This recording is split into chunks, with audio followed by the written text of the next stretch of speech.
اعوذ باللہ من الشیطان الرجیم بسم اللہ الرحمن الرحیم نحمدک ونستعینک یا ذا الجود والنعم یا ذا الفضل والکرم یا عالم السر والہمم یا خالق اللوح والقلم یا رب البیت والحرم الصلاة والسلام علی النبی الامی المکی المدنی التجلی التام والمجل الاتم مالک الحدوث سلطان القدم ابی العقول والنفوس والبشر وهو علت العلل ابی القاسم محمد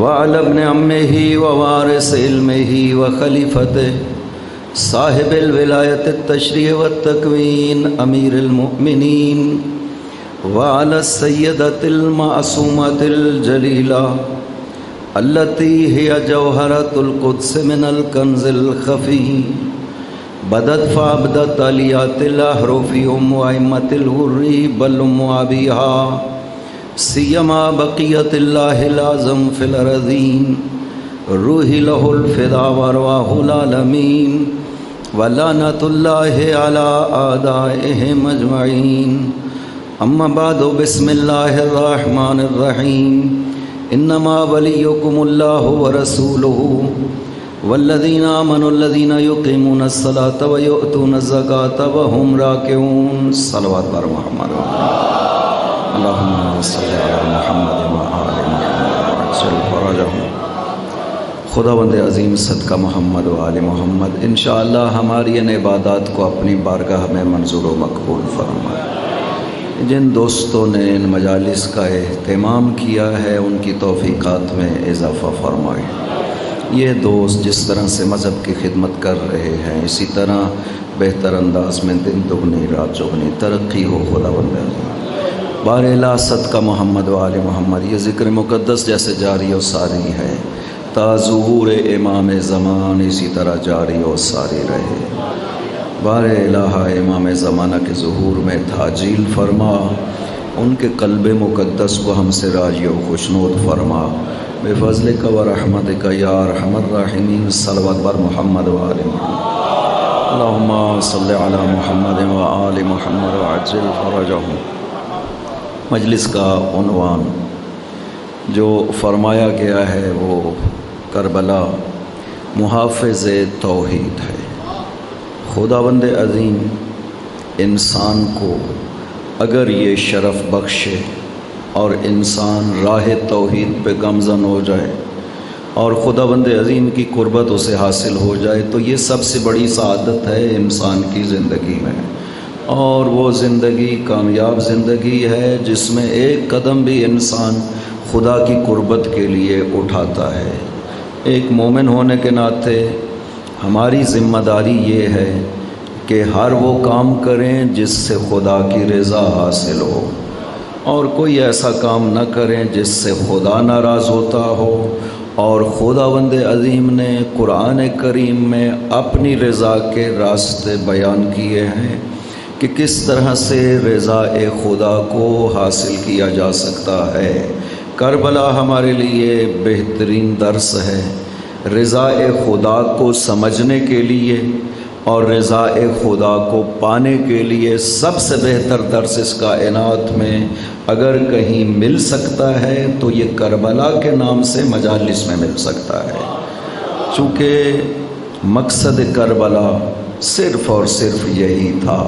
باقی تحلیلیں لوگ کرتے ہیں کہ سید الشہداء حکومت حقہ کے قیام کے لیے تشریف لے کے گئے تھے، بہت سی تعویلیں کی جاتی ہیں، توجیہیں کی جاتی ہیں۔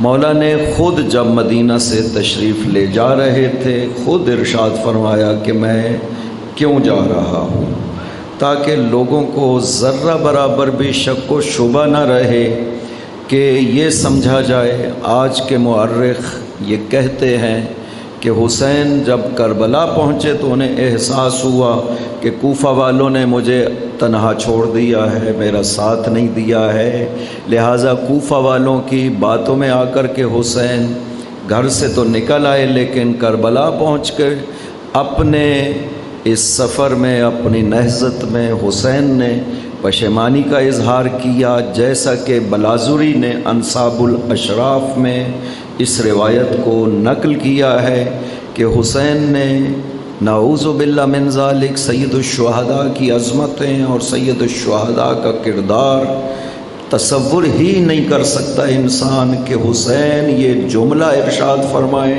کہ عمر ابن سعد سے نعوذ باللہ من ذالک حسین یہ درخواست کریں کہ 3 کاموں میں سے کوئی ایک کام میرے حوالے سے تم قبول کر لو، یا مجھے واپس مدینہ جانے دو، یا پھر کسی باہر دور کے شہر سرحد پہ چلا جاؤں گا، ایک عام مسلمان کی طرح رعیت کی طرح وہاں پہ زندگی بسر کروں گا، یا مجھے شام یزید کے پاس جانے دو، میں یزید کی بیعت کر لوں گا۔ یہ روایت ہے جو بلازوری نے انصاب الاشراف میں ذکر کی ہے، اور سید الشہداء کے حوالے سے بعد کے جتنے بھی خود غرض مورخ تھے انہوں نے بلازوری کی اسی روایت کو نقل کیا ہے، لیکن وہ سارے فرامین سید الشہداء کے جو ابن عاصم کوفی، تاریخ طبری اور اس طرح کی جو تاریخ کی کتابیں ہیں ان میں بھی موجود ہیں، اور سیرت کی جو کتابیں ہیں ان میں بھی موجود ہیں۔ سید الشہداء نے ہر منزل پہ اپنے نہضت کے حوالے سے کھل کر لوگوں کو بیان کیا ہے۔ میں کہا کرتا ہوں کہ کربلا پیغامات ہیں، ابتدا سے لے کر مدینے سے لے کر شہادت تک سید الشہداء نے مسلسل پیغام دیے ہیں۔ کربلا در حقیقت پیغامات ہیں، حسین کے وہ جو رہتی دنیا تک پہنچانے کے لیے بعد از حسین، حسین کی بہن اور حسین کے بیٹے نے اس نہضت کو اپنے انجام تک پہنچایا اور پیغام حسین کو دنیا کے کانوں تک پہنچایا۔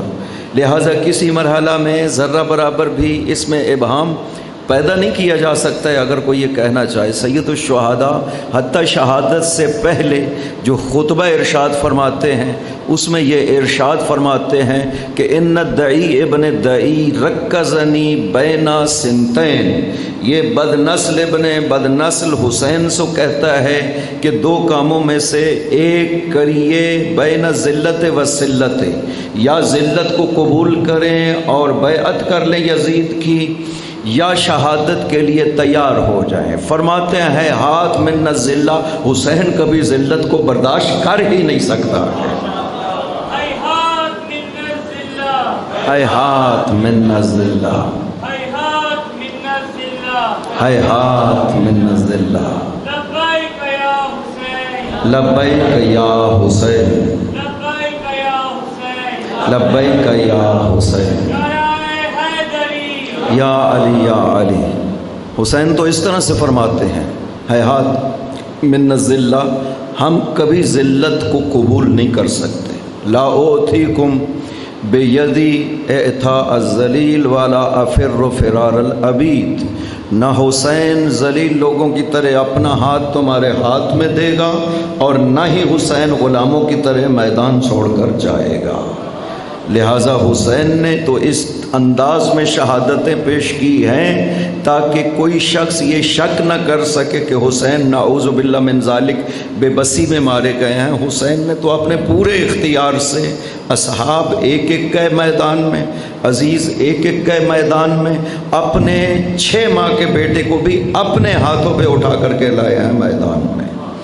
تو کسی مرحلہ میں حسین نہ ناچاری ظاہر ہوتی ہے اور نہ مجبوری ظاہر ہوتی ہے اور نہ ہی خوف کا کہیں پہ اظہار ہوتا ہے۔ حسین اس لیے کہ جس مقصد کی خاطر قیام کیا ہے حسین نے، وہ مقصد اتنا عظیم تھا کہ خود ارشاد فرماتے ہیں کہ میں نکلا ہوں لطلب الاصلاح فی امت جدی، میں دیکھ رہا ہوں کہ میری امت، نانا کی امت کس طرح سے انحراف کا شکار ہوئی ہے، مجھ سے زیادہ حقدار کون ہے قیام کرنے کے حوالے سے، میں حقدار ہوں، میں نبی کا بیٹا ہوں، میں نبی کا نواسا ہوں، وارث پیغمبر میں ہوں، لہٰذا ذمہ داری میں مجھ حسین کی بنتی ہے کہ دین کی مدد کے لیے میں قیام کروں۔ اور بار بار فرمایا، محمد ابن حنفیہ نے بھی عرض کیا، جب مکہ سے نکلے تب بھی عرض کیا، جب مدینہ میں محمد ابن حنفیہ کو خط لکھا اس میں بھی ارشاد فرمایا کہ میں کیوں جا رہا ہوں کربلا، اور کربلا کا کہا ہے جب مکہ سے نکلے ہیں وہاں پہ فرمایا ہے خط الموت، اے خداوند عظیم نے جو موت لکھی ہے نا علی بنی آدم، مخط القلادت علی الفتات، جس طرح سے گلے میں گلو بند پہنا جاتا ہے موت اس طرح لکھی گئی ہے۔ حسین جس راہ پہ جا رہا ہے، حسین دیکھ رہا ہے کہ حسین کے بدن کو تلواروں سے کاٹا جا رہا ہے، لیکن اس راہ پہ میں گامزن ہوں، کیوں؟ اس لیے کہ نانا کا دین بغیر شہادت حسین کے بچ نہیں سکتا ہے۔ اس دین کو بچانے کی خاطر، حفظ دین کی خاطر محمد ابن حنفیہ نے جب عرض کیا، بھیا آپ نے کل ارشاد فرمایا تھا کہ میں رات کو سوچوں گا، اور ابھی آپ تشریف لے جا رہے ہیں، مکہ چھوڑ رہے ہیں، آپ نے ارشاد فرمایا ہاں جب تم چلے گئے نا بھیا تو رات کو بابا نانا خواب میں تشریف لائے تھے، نانا نے یہ ارشاد فرمایا کہ حسین جاؤ، ان اللہ شاء ان یراک قتیلا، خداوند عظیم آپ کی شہادت کو دیکھنا چاہتا ہے، اسلام کو ضرورت ہے آپ کی شہادت کی۔ تو پھر عرض کیا کہ بھیا بہنوں اور بیٹیوں کو کیوں لے کے جا رہے ہیں؟ فرمایا ان اللہ شاء ان یراہن سبایا، اس لیے کہ یہ مقصد حسین بغیر زینب کی چادر کے حاصل نہیں ہو سکتا ہے، لہٰذا پوری بصیرت کے ساتھ حسین نے، سید الشہداء نے اس میدان پہ قدم اٹھایا ہے۔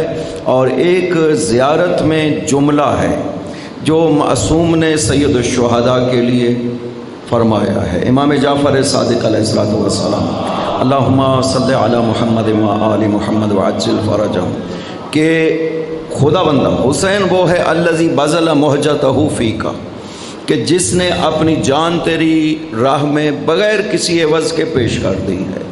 بذلا مہجتہ فیکا، بذلا کا مطلب ہوتا ہے بغیر عوض کے کوئی چیز کسی کو دینا۔ فرمایا کہ حسین وہ ہے خدا بندہ جس نے اپنی جان بلا عوض تیری بارگاہ میں پیش کی ہے، کیوں؟ لیستنقذ عبادک من حیرت الضلالۃ الی العلم ومن حیرت الجہالت الی الہدایت، ضلالت الی الہدایت، کہ تیرے بندوں کو نجات دینا چاہتا ہے حسین، تاکہ جہالت سے علم کی طرف اور ضلالت سے ہدایت کی طرف تیرے بندوں کو لا سکے، اپنی جان راہ خدا میں بغیر عوض کے سید الشہداء نے پیش کر دی ہے۔ حسین تو وہ ہے جس کا جان دینے کا مقصد معصوم فرماتے ہیں لیستنقذ عبادک، تاکہ تیرے بندوں کو نجات دے سکے، جہالت سے بھی، ضلالت سے بھی، گمراہی سے بھی، جہالت سے بھی تیرے بندوں کو نجات دلائے، تیری عبادت کی طرف بلائے۔ حسین نے اس لیے بغیر عوض کے اپنی جان کو تیری بارگاہ میں پیش کیا ہے۔ امام زمان نے قاسم ابن حلا ہمدانی حضرت کا ایک نمائندہ ہے جو رے کی طرف حضرت کی نمائندگی میں تھا، اسے ایک خط لکھا۔ قاسم ابن حلا ہمدانی سے ارشاد فرماتے ہیں کہ قاسم، یہ 3 شعبان یوم الخمیس یوم ولد فیہ مولانا حسین ابن علی، یہ 3 شعبان جمعرات کا دن وہ دن ہے جس میں ہمارے مولا، ہمارے آقا حسین ابن علی اس دنیا میں تشریف لائے ہیں۔ حسین کی وہ عظمت ہے کہ امام زمانہ فرماتے ہیں مولانا، حسین ہمارے مولا ہیں، حسین ہمارے آقا ہیں۔ اسی زیارت میں آگے ایک جملہ ہے کہ معصوم فرماتے ہیں المعوض من قتلہ، حسین نے اپنی جان راہ خدا میں بغیر عوض کے پیش کی ہے، لیکن خدا نے حسین کو عوض دیا ہے۔ المعوض من قتلہ، خدا نے شہادت حسین کے بدلے جو حسین کو عوض دیا ہے، الائمۃ من نسلہ والشفا فی تربتہ والفوز معہ، تین عوض معصوم ذکر کرتے ہیں کہ حسین کی شہادت اور جان کے بدلے خدا نے جو عوض دیا ہے وہ ہے امامت نسل حسین سے قرار دی ہے، اور شفاعت تربت حسین میں قرار دی ہے، اور کامیابی ہمراہی حسین میں قرار دی ہے۔ نسل حسین سے نو امام خداوند عظیم نے قرار دیے ہیں۔ اس کا مطلب ہے کہ خون حسین کی قدر و قیمت بارگاہ خدا میں کتنی زیادہ ہے کہ 9 امام نسل حسین سے قرار دیے گئے اس شہادت کے بدلے جو حسین نے پیش کی ہے۔ والشفا فی تربتہ، اور صرف تربت یعنی قبر حسین کی مٹی، صرف قبر حسین نہیں بلکہ حائر حسین، قبر کے اطراف میں جو بھی علاقہ ہے وہاں کی مٹی میں خداوند عظیم نے شفا قرار دی ہے۔ کسی نبی کے لیے قرار نہیں دیا ہے، کسی ولی کے لیے قرار نہیں دیا ہے، کسی امام کے لیے قرار نہیں دیا ہے۔ نہ پیغمبر اکرم کی قبر کی مٹی میں شفا ہے، نہ مولا علی کی قبر کی مٹی میں یہ شفا قرار دی ہے۔ 7ویں امام خود ارشاد فرماتے ہیں میری قبر کی مٹی کھانا تم لوگوں پہ حرام ہے، قطعاً میری قبر کی مٹی کو شفا کے طور پہ مت کھانا۔ یہ خصوصیت صرف اور صرف خداوند عظیم نے سید الشہداء کے لیے قرار دی ہے۔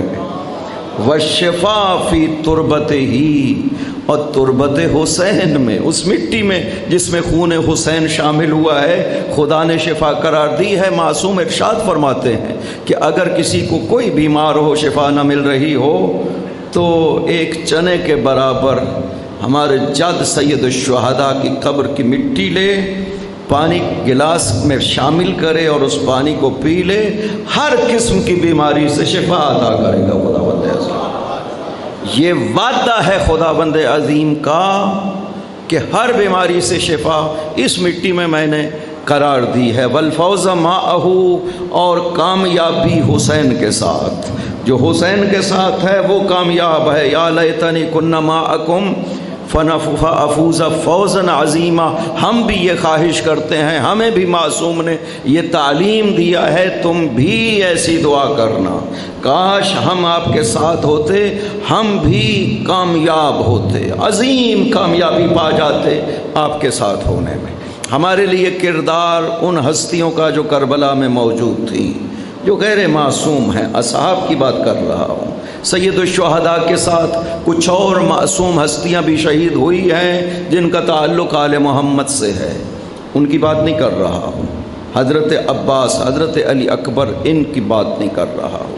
یہ معصوم ہستیاں ہیں، مقام کے لحاظ سے معصومین کی پروردہ ہیں، عظمت کے لحاظ سے بہت زیادہ عظیم عظمتیں ہیں جو ان ہستیوں کو حاصل ہیں۔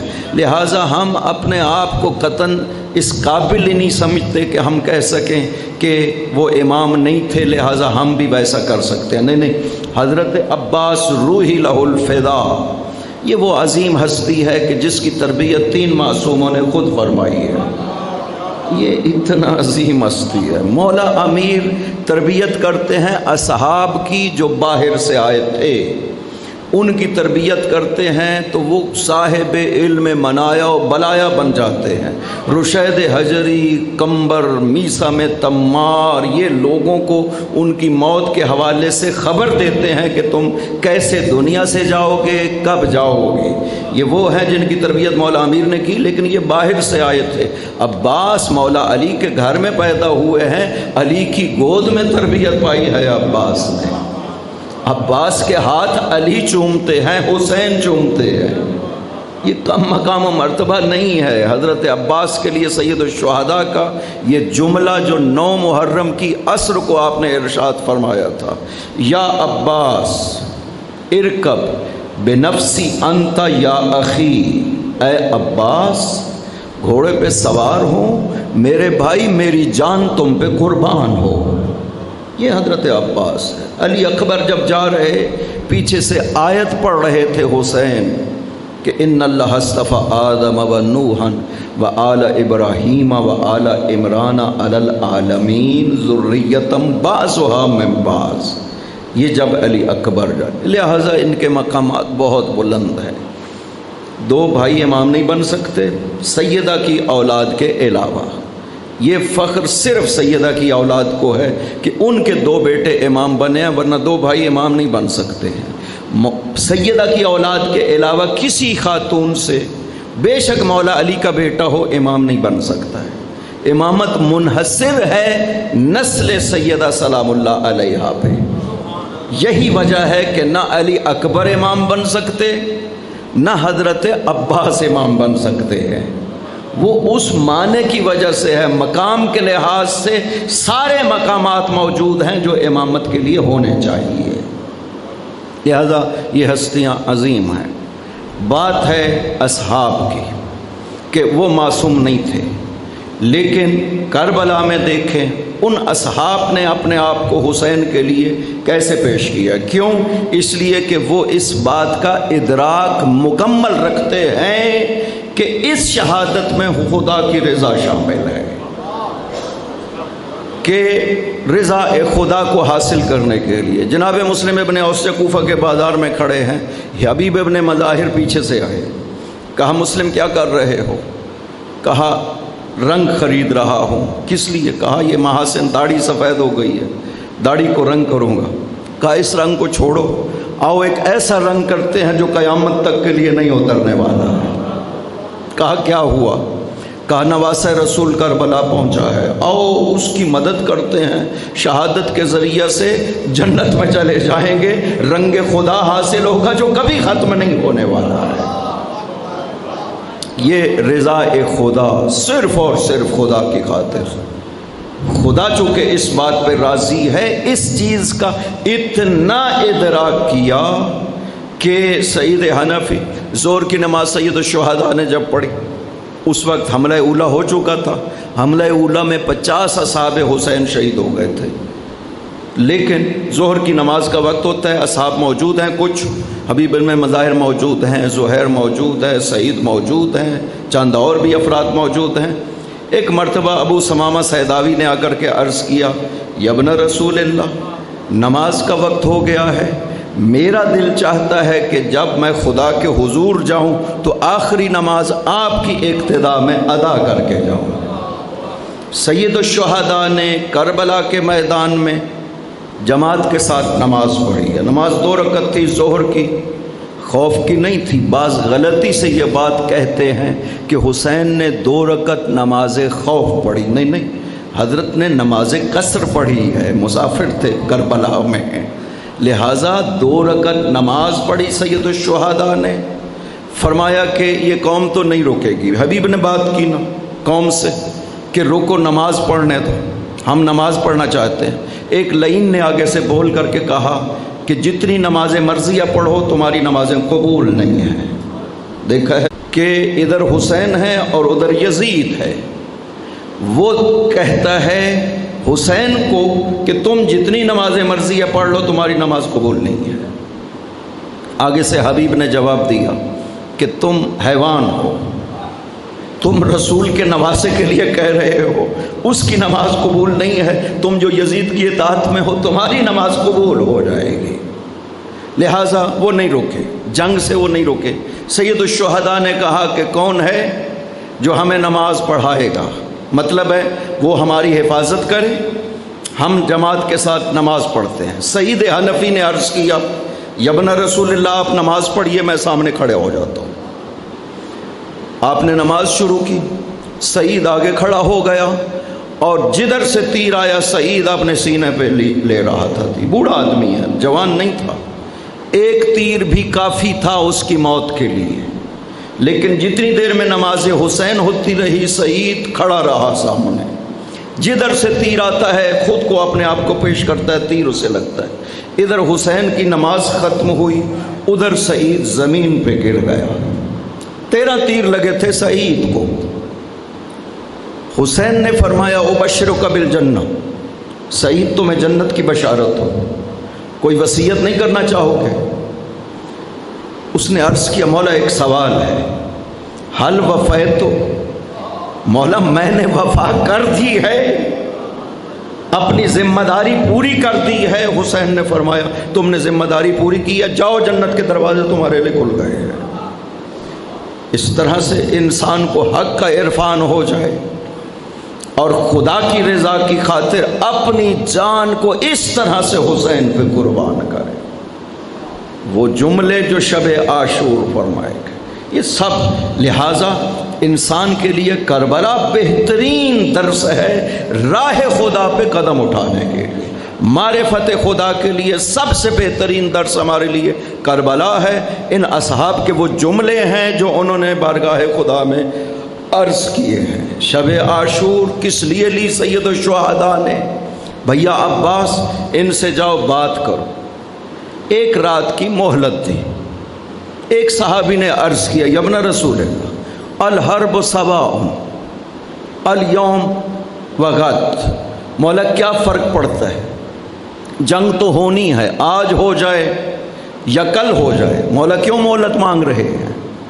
فرمایا میں مہلت اس لیے مانگ رہا ہوں کہ آج کی رات خاص کرنا چاہتا ہوں خدا کے لیے، صرف اور صرف بارگاہ خدا میں کھڑے ہو کر مناجات کرتا ہوں۔ خدا جانتا ہے کہ انی احب الصلاۃ و تلاوت القرآن، حسین نماز کو اور تلاوت قرآن کو پسند کرتا ہے۔ یہ درس کس لیے دے رہے ہیں کربلا میں حسین؟ جب ابو سمامہ نے کہا نا کہ مولا نماز ظہر کا وقت ہو گیا ہے، آپ کی اقتداء میں نماز پڑھ کے جانا چاہتا ہوں، تو آپ نے ارشاد فرمایا ذکرتنی الصلاۃ جعلک اللہ من المصلین، تم نے نماز کا وقت یاد کروایا ہے، خدا تجھے نمازیوں میں سے قرار دے۔ پھر جماعت کے ساتھ نماز پڑھی کربلا کے میدان میں اس انداز میں۔ یہ پیغام ہے ہمارے لیے، کچھ پیغام حسین کے عمل کے ذریعے سے ہے اور کچھ پیغام حسین کے زبان کے ذریعے سے ہے۔ وہ فرمان جو ارشاد فرمایا وہ بھی پیغام ہے، جو عمل انجام دیا ہے وہ بھی ہمارے لیے پیغام ہے۔ کربلا میں وسط میدان میں جماعت کے ساتھ نماز کو قائم کیا سید الشہداء نے۔ آپ کے بابا نے صفین میں لیلۃ الحریر میں جب جنگ زور و شور پہ تھی، درمیان میدان کے نماز کو مصلی بچھا لیا۔ ابن عباس نے آ کر کے عرض کیا یا امیر المؤمنین، تیر آ رہے ہیں، مسلسل جنگ ہو رہی ہے اور آپ یہاں پہ نماز پڑھنے لگے ہیں۔ آپ نے ارشاد فرمایا ہم اس قوم کے ساتھ جنگ ہی اسی خاطر کر رہے ہیں، ہماری تو جنگ ہی اسی خاطر ہے اور مقصد ہی کوئی نہیں ہے۔ تو سب جو بھی اقدام کوئی بھی کرتا ہے صرف اور صرف خدا کی خاطر وہ اقدام ہے۔ وما امروا الا لیعبدوا اللہ مخلصین لہ الدین، حکم ہی یہی ہے کہ صرف خدا کے لیے، خدا کے علاوہ کوئی مقصد ہو ہی نہیں سکتا۔ ہر مقصد تابع ہے خدا بند عظیم کے مقصد کے، وہ مقصد اعظم، سب مقاصد اسی پہ فر ہیں، اسی پہ رکتے ہیں۔ مقصد عظیم خدا بند عظیم کی ذات ہے، پیغام سب نبیوں کا یہی ہے۔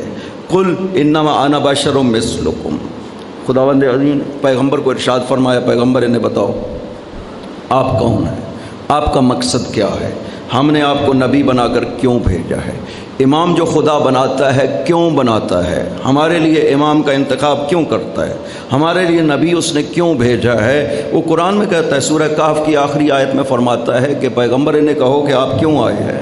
قل انما انا بشر مثلکم یوحی الی، پیغمبر انہیں بتائیں میں مخلوق خدا ہوں جیسے تم مخلوق خدا ہو، فرق یہ ہے کہ مجھے وحی کی گئی ہے تمہاری ہدایت کے لیے۔ پیغام کیا دیا گیا ہے؟ انما الہکم الہ واحد، یہ پیغام ہے ہر نبی کا۔ پیغمبر فرماتے ہیں میرا بھی یہی پیغام ہے، انما الہکم الہ واحد، آپ کا معبود صرف اور صرف خدا بند عظیم ہے جس کا کوئی مثل و نظیر اس کائنات میں موجود نہیں ہے۔ یہ ہے توحید خدا، انما الہکم الہ واحد، پیغام یہ ہے۔ نبی کو اس لیے بھیجا گیا خدا کو اس طرح مانے، لیس لہ مثل ولا نظیر ولا ند ولا شبیہ، اس جیسا اس کائنات میں کوئی نہیں ہے۔ کوئی اس کی مثل نہیں ہے، کوئی اس کے شبیہ نہیں ہے، کوئی خدا کی مشابہت اس کائنات میں نہیں ہے، خدا جیسا کوئی نہیں ہے، وہ خالق ہے، باقی سب مخلوق ہے۔ لہٰذا انما الہکم الہ واحد فمن کان یرجو لقاء ربہ فلیعمل عملا صالحا ولا یشرک بعبادت ربہ احدا۔ یہ وہ اہم پیغام ہے کہ خدا کی عبادت اس طرح کریں کہ کوئی شریک خدا نہیں ہونا چاہیے عبادت میں۔ سب سے اہم بات توحید خداوند عظیم میں عبادت خدا ہے۔ چونکہ خالقیت خدا کو مشرک مانتے تھے، مشرک انکار نہیں کرتے تھے خدا کے خالق ہونے کا، لہٰذا کوئی خالقیت میں اگر شرک کرتا ہے تو اس کا مطلب ہے مشرکین مکہ سے بھی بدتر رہے، چونکہ وہ خدا کو خالق، حال من خالق غیر اللہ، خدا نے اس لیے تو مشرکین سے سوال کیا ہے کہ تم بتاؤ خدا کے علاوہ کوئی اور خالق ہو سکتا ہے؟ مشرک بھی کہتے ہیں وَلَا إِن سَأَلْتَهُمْ مَنْ خَلَقَ السَّمَاوَاتِ وَالْأَرْضَ وَسَخَّرَ الشَّمْسَ وَالْقَمَرَ لَيَقُولُنَّ اللَّهُ۔ پیغمبر اگر ان سے سوال کریں زمین و آسمان کا خالق کون ہے، چاند اور سورج کو چلانے والا کون ہے، لَيَقُولُنَّ اللَّهُ، یہ مشرک کہیں گے کہ اللہ تعالی یہ کام کر رہا ہے۔ تو لہٰذا خالقیت کو تو مشرک بھی مانتے ہیں، اس کا وہ انکار نہیں کرتے ہیں خالقیت خدا کا۔ اصل مسئلہ ہے عبودیت اور عبادت خداوند، کہ خدا کی عبادت میں شرک اکثر کرتے ہیں۔ یہ جو ریا ہے نا، یہ ریا ایک ایسا شرک ہے کہ کرنے والے کو احساس ہی نہیں ہوتا کہ میں شرک کر رہا ہوں۔ یہ ایک ایسا شرک ہے، اس کے بارے میں کہا گیا ہے کہ رات کی تاریکی ہو اور ایک صاف چٹان ہو اور اس کے اوپر چونٹی چل رہی ہو، جیسے اس کا پتہ نہیں چلتا نا، اسی طرح سے شرک جو انسان کے اندر پایا جاتا ہے نا، پتہ نہیں چلتا ہے۔ انسان سمجھتا ہے ساری رات ممکن ہے مسجد میں بیٹھ کے عبادت کر رہا ہو، لیکن حقیقت میں وہ شرک کر رہا ہے۔ خدا قیامت کے دن کہے گا جس عبادت میں ریاکاری کی گئی ہے، خدا فرمائے گا کہ یہ جس کے لیے کی ہے نا، یہ اسی کو میں دیتا ہوں، ساری کی ساری عبادت مجھے ذرہ بھی قبول نہیں ہے۔ انا خیر الشریکین، تم نے میرے ساتھ کسی کو شریک قرار دیا ہے نا، تو میں اچھا شریک ہوں، میں اپنا حصہ بھی اسی کو دیتا ہوں جس کے لیے تم نے عبادت کی ہے۔ بعض دفعہ انسان سمجھتا ہے کہ میں یہاں عبادت کر رہا ہوں تو دیکھنے والے سمجھیں گے کہ چلیں یہ برا شخص نہیں، اچھا آدمی ہے۔ بعض دفعہ اپنے آپ کو نیک بنانے کے لیے لوگوں کے سامنے کئی جہات ہیں کہ انسان اس شرک کا شکار ہو جاتا ہے۔ لہٰذا پیغام نبیوں کا یہ ہے، ائمہ کا یہ ہے کہ عبادت خدا اس طرح کرو کہ ذرہ برابر بھی کچھ اور دل میں نہیں ہونا چاہیے، صرف اور صرف خدا ہونا چاہیے۔ آپ بے شک 2 رکعت نماز پڑھیں، نافلہ مثلا نماز شب پڑھتے ہیں، صرف 2 رکعت پڑھیں لیکن خدا کی خاطر پورے خلوص کے ساتھ، تو وہ زیادہ اہمیت رکھتے ہیں بجائے اس کے کہ ساری رات 100 رکعت نماز پڑھنے کی کوشش کریں۔ نہیں، اس میں خدا دیکھتا ہے خلوص کو۔ ایک واقعہ ہے کہ ایک شخص ایران کا ہے، بوڑھا ہے، مسلمان ہوا، پاک پیغمبر کی خدمت میں آیا، عرض کرتا ہے کہ یا رسول اللہ میں اب بوڑھا ہو گیا ہوں اور رہتا بھی آپ سے دور ہوں، آ بھی نہیں سکتا، اور زیادہ لمبی چوڑی دعائیں مجھ سے اب یاد بھی نہیں ہوتی، یا رسول اللہ کوئی چھوٹا سا جملہ ارشاد فرمائے نا کہ میں واجب ادا کرنے کے بعد وہ مناجات پڑھتا رہوں اور خدا سے میرا تعلق اور ارتباط رہے۔ پاک پیغمبر نے ارشاد فرمایا کہ تم یہ جملہ کہا کرو کہ الہی انت ربی و انا عبدک، خدایا تو میرا رب ہے اور میں تیرا بندہ ہوں، بس یہی جملہ تم کہتے رہا کرو، یہ تمہاری مناجات ہے بارگاہ خدا میں۔ چلا گیا، 1 سال کے بعد واپس آیا، آ کر کے عرض کرتا ہے یا رسول اللہ جب سے آپ نے یہ جملہ ارشاد فرمایا میرا دل بڑا مطمئن ہو گیا۔ عبادت خدا، مناجات، بس مسلسل یہی خدا سے ربط رکھتا ہوں، یہ جملہ کہتا رہتا ہوں۔ آپ نے ارشاد فرمایا کہ میں نے تمہیں کیا کہا تھا، ذرا بولو۔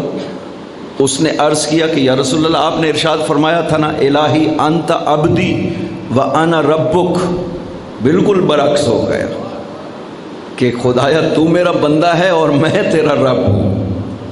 اس کو تو عربی آتی نہیں تھی، اس طرح پڑھتا رہا۔ رسول خدا نے جب سنا تو آپ نے ارشاد فرمایا کہ یہ تو کفر کرتے رہے ہو، میں نے تو تمہیں ایسا نہیں کہا تھا۔ جب اس کو پتہ چلا کہ وہ کیا کہتا رہا ہے تو رونے لگا، اتنا گریہ کیا کہ زمین پہ گر گیا، روتے روتے گر گیا زمین پہ، عرض کرتا ہے یا رسول اللہ یہ سارا ٹائم میں شرک کرتا رہا ہوں، کتنا بڑا گناہ کیا ہے میں نے، مجھے خدا کیسے معاف کرے گا یا رسول اللہ۔ بس گریہ کر رہا تھا، جبرائیل نازل ہوئے، رسول کو خدا کا پیغام پہنچایا۔ خدا کہتا ہے اے میرے رسول میرے اس بندے کو زیادہ پریشان نہ کریں، اس لیے کہ میں اس کی زبان کو نہیں دیکھ رہا تھا، میں تو اس کے دل کو دیکھ رہا تھا جو محبت سے لبریز ہے۔ اللہ اکبر، یا رسول اللہ، یا علی یا علی، میں اس کے دل کو دیکھ رہا تھا، اس کا دل میری محبت سے لبریز ہے، زبان کو نہیں دیکھ رہا تھا۔ عجم ہے، ہم خدا کہتا ہے جانتے ہیں ہم، ان کی زبان تو واضح ہے۔ یہ ہم جو قرآن پڑھتے ہیں نا، خدا نے فرشتوں کو حکم دیا ہے، عجمی ہیں چونکہ عربی ہے نہیں جانتے، ان کا قرآن غلط ہوتا ہے، وہ لہجہ ہی صحیح نہیں ہوتا۔ خدا نے فرشتوں کو حکم دیا ہے کہ ان کا قرآن جب میری بارگاہ میں پیش کرو نا تو ٹھیک کر کے پیش کیا کرو۔ خدا اس طرح سے کریم ہے، خدا جلدی راضی ہوتا ہے۔ سب سے آسان کام اس کائنات میں خدا کو راضی کرنا ہے، باقی ہر کام مشکل ہو سکتا ہے، خدا کو راضی کرنا سب سے آسان کام ہے۔ اگر کوئی دنیا سے چلا جاتا ہے اور بخشا نہیں جاتا ہے، اس پہ تعجب کرنا چاہیے۔ اگر گناہ گار بخش دیا جائے، اس پہ تعجب نہیں کرنا چاہیے، اس لیے کہ ایک جملہ بولیں خدا معاف کر دیتا ہے۔ وہ کہتا ہے کہ آؤ میرے حضور میں بیٹھو، قرآن میں وعدہ نہیں کرتا ہے اذکرونی اذکرکم، تم مجھے یاد رکھو میں تمہیں یاد کروں گا، تم میرا ذکر کرو میں تمہارا ذکر کروں گا۔ یہ وعدہ خدا بند ہے، مبالغہ تو نہیں ہے۔ عبد یعنی کوئی شک کر سکتا ہے کہ ممکن ہے میں یاد کروں اور وہ یاد نہ کرے؟ ایسا ممکن نہیں ہے۔ وہ خود وعدہ کر رہا ہے کہ میں تمہیں یاد کروں گا، تم مجھے یاد تو کرو۔ حضرت عیسیٰ سے خداوند عظیم نے ارشاد فرمایا، یہ حدیث قدسی ہے۔ حدیث قدسی ضرور مطالعہ کریں۔ بعض کتابیں لکھی گئی ہیں جن میں احادیث قدسیہ کو جمع کیا گیا ہے۔ احادیث قدسیہ در حقیقت خدا کا ڈائریکٹ موعظہ ہے، واعظ و نصیحت جو خدا نے انبیاء کو فرمائی ہے۔ قرآن نہیں ہے، کلام خدا ہے، لفظ بھی خدا کی طرف سے ہے۔ قرآن کے لفظ بھی خدا کی طرف سے، حدیث قدسی کے لفظ بھی خود خدا کی طرف سے ہے۔ یہ وہ گفتگو ہے جو نبیوں کو واعظ و نصیحت کی صورت میں خداوند عظیم ارشاد فرماتا ہے، اسے حدیث قدسی کہا جاتا ہے۔ خدا نے حضرت عیسیٰ کو کچھ جملے ارشاد فرمایا ہے۔ خدا فرماتا ہے کہ عیسیٰ اذکرنی فی خلوات فی جمعک اذکرک فی جمع اعلی من جمعک۔ عیسیٰ تم اپنے اجتماع میں مجھے یاد کرو، میں بھی تمہیں ایک بلند تر اجتماع میں یاد کروں گا۔ تم انسانوں میں مجھے یاد کرو گے، میں فرشتوں میں تمہیں یاد کروں گا، میں وہاں پہ ذکر کروں گا۔ خدا ذکر کرتا ہے۔ روایات میں ہے جب انسان نماز شب کے لیے اٹھتا ہے اور اس کو بڑی شدید نیند آئی ہوتی ہے، بیٹھ جاتا ہے مصلی پہ، اونگ بھی رہا ہے، ادھر گرتا ہے ادھر گرتا ہے، تو خدا بند عظیم فرشتوں کو ارشاد فرماتا ہے، آسمانوں کے دروازے کھول دیتا ہے، فرماتا ہے دیکھو نا میرے بندے کو، اس کو کتنی نیند آئی ہوئی ہے لیکن یہ میری محبت میں بیٹھا ہوا ہے، میری خاطر۔ میں نے تو یہ نماز اس پہ فرض نہیں کی ہے، جس میں بیٹھا ہے میں نے فرض نہیں کی ہے، لیکن پھر بھی میری محبت میں یہ بیٹھا ہوا ہے رات کے وقت اکیلا، پوری دنیا سو رہی ہے اور یہ میری محبت میں بیٹھا ہوا ہے۔ خدا اس طرح سے فخر کرتا ہے، فرشتوں کو دکھاتا ہے، دیکھو تو صحیح میرا بندہ میری خاطر کس طرح سے مجھے پکار رہا ہے۔ تو پھر وہ فرشتہ سے کہتا ہے گواہ رہنا میں نے اسے معاف کر دیا ہے، ہاں میں اس کے سارے گناہوں کو معاف کرتا ہوں۔ اس کو کیا کمی واقع ہو جائے گی اگر وہ ہمیں معاف کر دے؟ اس کی تو رحمانیت کا تقاضا ہے، ربوبیت کا تقاضا ہے، غفاریت کا تقاضا ہے، ساری صفات کا تقاضا ہے کہ اگر کوئی گناہ گار اس کی بارگاہ میں حاضر ہوتا ہے تو وہ معاف کر دے۔ یہ تو شرف ہے انسان کا، اگر ایسا شرف توفیق خدا کی طرف سے مل جائے کہ انسان اپنی زندگی کا تھوڑا سا وقت نکال کر کے خدا سے مناجات کر سکے، بیٹھ کر اپنی تنہائی میں خدا بند عظیم سے کچھ عرض کر سکے۔ خدا کہتا ہے کہ میرے ساتھ اس طرح گفتگو کرو جیسے آپ کسی سے کچھ مانگنے جاتے ہیں اور اس سے جیسے گفتگو کرتے ہیں۔ اسی کلام میں حضرت عیسیٰ سے فرماتا ہے اذکرنی فی جمعک، تم اپنے اجتماع میں یاد کرو، میں تمہیں ایک بڑے اجتماع میں یاد کروں گا۔ تم اذکرنی فی خلواتک، عیسیٰ اپنی خلوتوں میں مجھے ضرور یاد رکھو، اس لیے کہ خلوت میں شیطان گمراہ کرتا ہے، تم مجھے خلوت میں یاد رکھو۔ عیسیٰ الن لی قلبک، عیسیٰ اپنے دل کو میرے لیے نرم کرو۔ وَعْلَمْ أَنَّ سروری أَن تُبَسْبِسَ إِلَيَّ، عیسیٰ جان لو میری خوشی اس میں ہے کہ میرے سامنے خوش آمد کرو میری آ کر۔ وَلَا تَكُنْ فِي ذَلِكَ كَالْمَيِّتِ، میرے حضور آ کر کے بیٹھو میت کی طرح مت بیٹھ جاؤ، خاموش، کچھ کہہ نہیں رہے، کچھ حرکت نہیں دے رہے، اپنے آپ کو فرماتا ہے کہ جس طرح کسی سے کچھ مانگنا ہو آپ اس کی تعریفیں کرتے ہیں کہ آپ سخی ہیں، آپ کے دروازے سے کبھی کوئی خالی نہیں گیا ہے، اس طرح کی باتیں کرتے ہیں نا۔ خدا کہتا ہے مجھ سے بھی اسی طرح کی باتیں کرو، میں خوش ہو جاتا ہوں۔ عجیب بات ہے، خود فرماتا ہے کہ تم جب میرے سامنے اس طرح کی خوش آمد کرو گے نا میں خوش ہو جاتا ہوں۔ آپ کہیں نا اسے کہ خداوندہ تو کسی کو خالی نہیں لوٹاتا ہے۔ یا اجود الاجودین، اس کا کیا معنی کرتے ہیں کہ اے سخیوں کے سخی، یعنی اور بھی سخی ہیں، تو سب سے سخی ہے؟ نا، یہ قیاس ہے، یہ شرک ہے، ایسے نہیں کہنا۔ یا اجود الاجودین، تو ایسا سخی ہے کہ تو جو جیسا سخی کوئی نہیں ہے،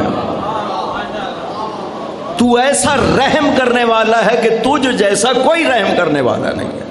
یا ارحم الراحمین، اور تو سب کو عطا کرنے والا ہے بار الہ۔ کتنی خوبصورت بات ہے، دیتا خود ہے، پھر کہتا ہے کہ تم میں سے کون ہے جو مجھے قرض دے، تم مجھے قرض دو میں تمہیں اور زیادہ عطا کروں گا۔ دیتا بھی خود ہے، اس کی ملکیت ہے، اسے ضرورت بھی نہیں ہے ہم سے لینے کی۔ اور پھر وہ کریم کہتا ہے دینے کے بعد، کہتا ہے کہ یہ جو مال میں نے تمہیں دیا ہے نا، جعلکم مستخلفین فیہ، تمہیں میں نے جانشین بنایا اس مال میں، ہے تو میرا، میں نے تمہیں دیا ہے، اب میری ایک درخواست ہے کہ آپ اس میں سے کچھ مجھے قرضہ دے دیں، اور تم قرضہ دو گے تو میں پھر اور زیادہ تمہیں لوٹاؤں گا۔ خدا کتنا کریم ہے، یہ اس کے کرم کا مظہر ہے کہ وہ سب کچھ اس کی ملک ہے۔ یہ جو سانسیں ہیں نا، یہ گنی چنی سانسیں ہیں، یوں نہیں ہے کہ بے حساب و کتاب لیتے چلے جائیں، رزق ہے کھانا کھاتے چلے جائیں، نہیں، یہ تقسیم کیا گیا ہے۔ ایک ہر شخص کے لیے مخصوص سانسوں کی مقدار رکھی گئی ہے، مخصوص رزق قرار دیا گیا ہے۔ جس دن رزق ختم ہو جاتا ہے، سانسیں ختم ہو جاتی ہیں، دو فرشتے نازل ہوتے ہیں۔ ایک فرشتہ کہتا ہے کہ اس کی سانسیں جو معین کی گئی تھیں، میں پوری کائنات دیکھ آیا ہوں، اس کے نام کی اور سانسیں کوئی نہیں ہیں۔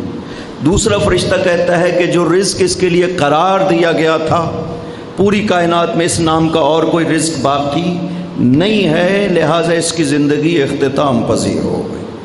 تو اس نے سانسیں بھی دی محدود، رزق بھی ہے محدود، دیتا خود ہے۔ پھر ارشاد فرماتا ہے کہ اس میں سے تھوڑا سا مجھے قرض دے دو نہ دو میں۔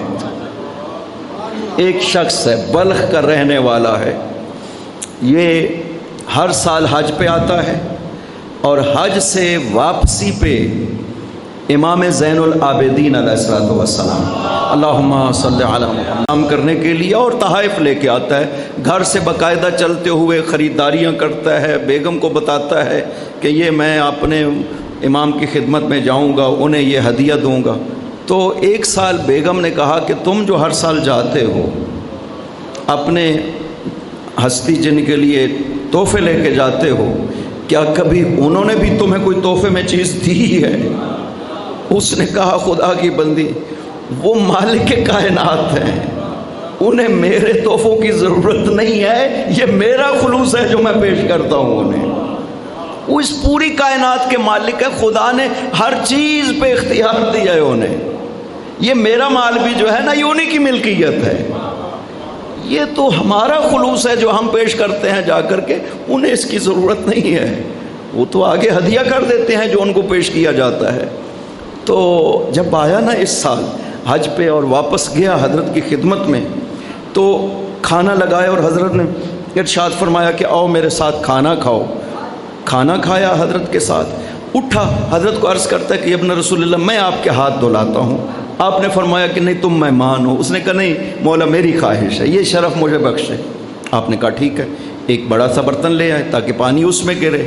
لوٹا لیا، پانی ڈالا ہاتھوں کے اوپر.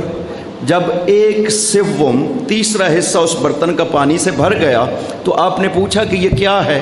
اس نے کہا مولا پانی ہے. آپ نے فرمایا نہیں یہ تو لال و گوہر ہے. اب جو نظر کی تو وہ پانی لال و گوہر بن گیا تھا. دوسرا حصہ بھرا، کہا یہ کیا ہے؟ کہا پانی ہے. کہا نہیں یہ یاقوت احمر ہے، یہ یاقوت بن گیا. تیسرا حصہ فرمایا در ابیض ہے، موتی ہیں، موتیوں سے لال و گوہر سے یاقوتوں سے برتن بھر گیا نا پانی والا. تو آپ نے ارشاد فرمایا کہ اپنی زوجہ سے ہماری طرف سے معذرت کرنا اور یہ ہدیہ ہے ہماری طرف سے تمہارے لیے.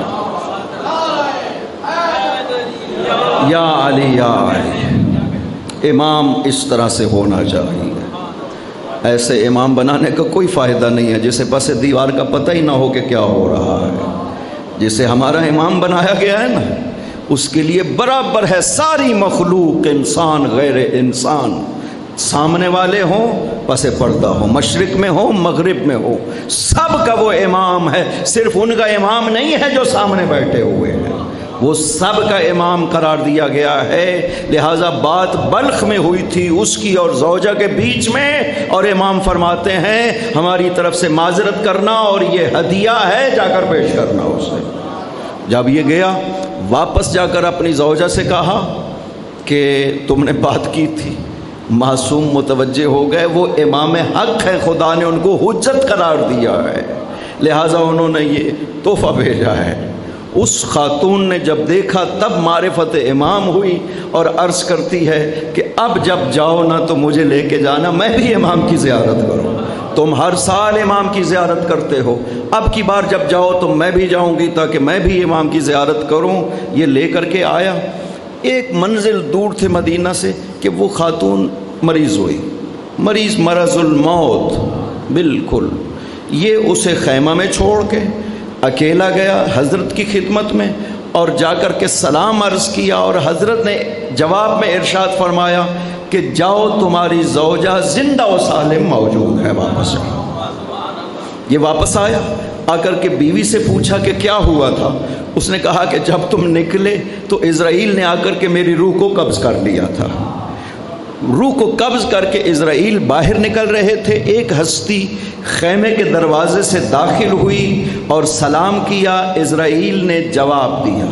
اس ہستی نے پوچھا اسرائیل سے کہ تمہیں خدا نے کیا حکم دیا ہے؟ عرض کیا کہ خدا نے مجھے آپ کی اطاعت کا حکم دیا ہے کہ آپ کی اطاعت کروں. آپ نے فرمایا میں نے خدا سے درخواست کی ہے 30 سال کے لیے اس کی روح کو اس کے بدن میں واپس کر دیا جائے. 30 سال کے لیے، اس لیے کہ یہ میری زائرہ تھی، میری زیارت کے لیے آ رہی تھی. میں نے خدا سے درخواست کی ہے کہ 30 سال کے لیے اس کی روح کو واپس کیا جائے. اسرائیل نے تعمیل کی، زندہ ہو گئی. یہ لے کر کے حضرت کی خدمت میں پہنچا. جب دور سے اس نے دیکھا سلام عرض کر کے کہتی ہے یہی تو وہ ہستی تھی جو تشریف لائے تھے. یہ عظمت ہے. انسان راہ سانسیں رزق محدود خدا نے قرار دیا ہے، لیکن مرضی معصوم خداوند عظیم ان کی بات کو ٹالتا نہیں ہے. جب یہ بارگاہ خدا میں، چونکہ انہوں نے بھی خدا کے حضور اپنے آپ کو اس طرح سے پیش کیا ہے کہ عبودیت کا اگر کمال دیکھنا ہے تو ان ہستیوں میں دیکھیں. سید الشہداء بار بار یہ جملہ جو دہراتے تھے مالی رب سوا کا یا غیاث المستغیثین، حسین کا تیرے علاوہ کوئی رب نہیں ہے، بار الہ اے غیاث مستغیثین، حسین تیری بارگاہ میں حاضر ہونا چاہتا ہے۔ الہی ترکت الخلق ترا فی ہواک، خدایا حسین نے ساری مخلوق کو چھوڑ دیا ہے فی ہوا کا، صرف تیری محبت، تیری خاطر حسین نے سب کچھ قربان کر دیا ہے۔ حسین نے اپنے پاس جو کچھ بھی تھا وہ بارگاہ خدا میں پیش کیا ہے۔ یہی وجہ ہے، یہ سوال کیا جاتا ہے کہ یہ جو اجر ہے حسین کے اوپر گریہ کرنے کا، زیارت حسین کا، اتنا زیادہ اجر کیوں قرار دیا گیا؟ بہت زیادہ اجر ہے، روایات میں 70,000 حج، 70,000 عمرے تک قرار دیا گیا ہے۔ ہر قدم پہ خداوند عظیم گناہوں کو معاف کرتا ہے جو زیارت حسین کے لیے اٹھتے ہیں۔ یہ سب اجر کیوں قرار دیا گیا؟ اس کا جواب یہی دیا گیا، اس لیے کہ جو کچھ حسین کے پاس تھا نا، حسین نے سب راہ خدا میں قربان کیا، کچھ بھی بچا کے نہیں رکھا حسین نے۔ لہٰذا خداوند عظیم نے بھی سب کچھ خدا حسین کے حوالے کیا ہے۔ جسے بھی حسین سے نسبت ہوگی خدا کہتا ہے میں اسے معاف کر دوں گا۔ جناب صاحب الغدیر نے، علامہ امینی نے ایک عالم کے حوالے سے، بحرین کے ایک عالم کے اشعار لکھے ہیں، چونکہ زیادہ قصائد جمع کی علامہ امینی نے، جو غدیر کے اوپر شعراء نے تمام قرنوں میں کہے ہیں۔ بحرین کے ایک بہت بڑے عالم کے قصائد کو جو انہوں نے غدیر کے حوالے سے لکھے ہیں بیان کرتے ہوئے، اس کی زندگی کے بارے میں بھی جناب علامہ امینی لکھتے ہیں کہ بحرین میں ایک میاں بیوی تھے جو ناسبی تھے، دشمن اہل بیت تھے، اولاد نرینہ نہیں تھی، منت مانتے ہیں کہ خدا اگر ہمیں بیٹا دے تو ہم اس بیٹے کو جوان کریں گے اور اسے بھیجیں گے راہ کربلا پر کہ وہاں حسین کی زیارت کرنے والوں کو یہ قتل کرے گا تاکہ اجر پائے خدا کے نزدیک۔ منت اس طرح کی مانی، خدا نے انہیں بیٹا دیا۔ بیٹا 18 سال کا ہوا تو تب ماں باپ نے اسے کہا کہ یہ ہم نے منت مانی تھی، واضح ہے وہ بھی ناسبی بنا، اس نے تیار ہو گیا، ماں باپ نے اسے اسلحہ دیا، تیار ہوا، بحرین سے گیا کربلا۔ کربلا سے ایک منزل دور تھا، سڑک کے کنارے، راستے کے کنارے بیٹھ جاتا ہے کہ یہاں سے قافلے گزریں گے اور میں ان کو قتل کروں گا، حسین کی زیارت کرنے والوں کو۔ بیٹھے بیٹھے سو گیا، سوئے ہوئے خواب میں دیکھتا ہے کہ محشر کا میدان ہے، لوگوں کو فرشتے پکڑ پکڑ کے جہنم کی طرف لے جا رہے ہیں۔ اسے بھی فرشتوں نے پکڑا کہ یہ دشمن حسین ہے، دشمن زائرین حسین ہے، لہذا اسے بھی جہنم لے جائے۔ خدا کی طرف سے آواز آئی کہ نہیں، اسے جہنم نہ لے جائے۔ عرض کیا کہ بار الہ یہ تو حسین کے زائرین کو قتل کرنے آیا تھا۔ آواز آئی کہ نہیں، اس نے ابھی تک کسی کو قتل نہیں کیا۔ یہ جب سویا ہوا تھا، حسین کے زواروں کا قافلہ گزرا، ان کے قدموں کی خاک اڑی، اس کے اوپر پڑی ہے، لہٰذا حسین کے ساتھ اس کی ایک نسبت برقرار ہو گئی ہے۔ میں نہیں چاہتا کہ یہ جہنم میں جائے، صرف اس خاک کی وجہ سے جو زوار کے قدموں سے اڑی اور اس پر پڑی۔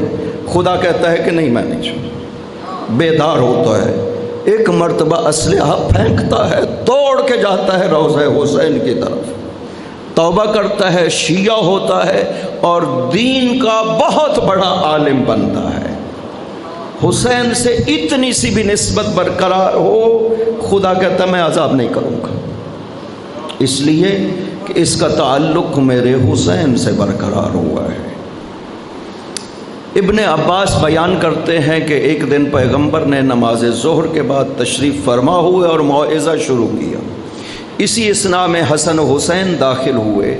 پاک پیغمبر نے امام حسن کو دائیں زانوں پہ بٹھایا، امام حسین کو بائیں زانوں پہ بٹھایا، بوسے لینے شروع کیے، امام حسن کے لبوں کو چومتے رہے، اور جب حسین کی طرف رخ کیا تو حسین کی گردن کو بہت بوسے لیے۔ رخصت ہوئے، ماں کے پاس آئے، حسین نے اماں سے عرض کیا، اماں میرے منہ کی خوشبو تو سونگے۔ بی بی نے سونگ کے فرمایا بیٹا مشک و عنبر سے زیادہ خوشبو آ رہی ہے۔ کہا اماں پھر کیا وجہ ہے؟ کہ نانا بھیا حسن کے لبوں کے بوسے لیتے ہیں اور میری گردن کے بوسے لیے ہیں۔ بی بی نے حسین کو ساتھ لیا اور جا کر کے بابا سے سلام عرض کیا اور عرض کیا بابا حسین یہ سوال کر رہا ہے کہ آپ نے حسن کے لبوں کے بوسے لیے اور حسین کے گلے کو چوما ہے۔ کہا بیٹی آپ برداشت نہیں کر سکو گی۔ کہا بابا آپ بیان کریں حسین مطمئن ہو جائے۔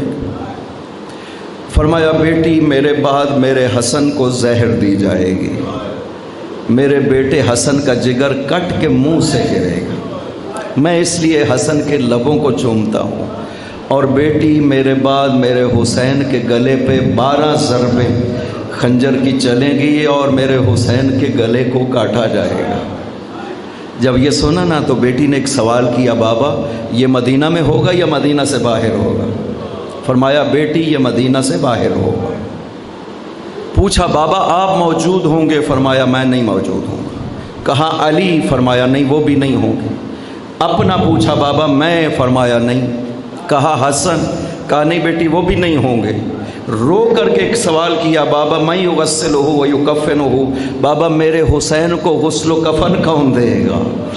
جب ہم میں سے کوئی نہیں ہوگا تو میرے حسین کو غسل و کفن کون دے گا؟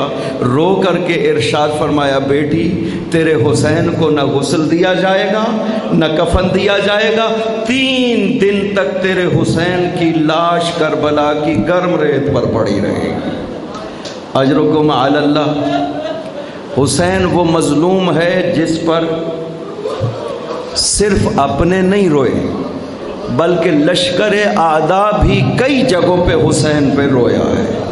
مختار کے پاس جب گرفتار کر کے لایا گیا نا قاتلوں کو، ابو خلیق بیلچہ داروں کا سالار تھا، اسے لایا گیا۔ مختار نے سوال کیا ابو خلیق ہم تو حسین کی مصیبتیں سن کر روتے ہیں، تم کربلا میں موجود تھے، تم نے دیکھا ہے حسین کی مصیبتوں کو، مجھے بتاؤ کسی جگہ پہ تم بھی روئے تھے؟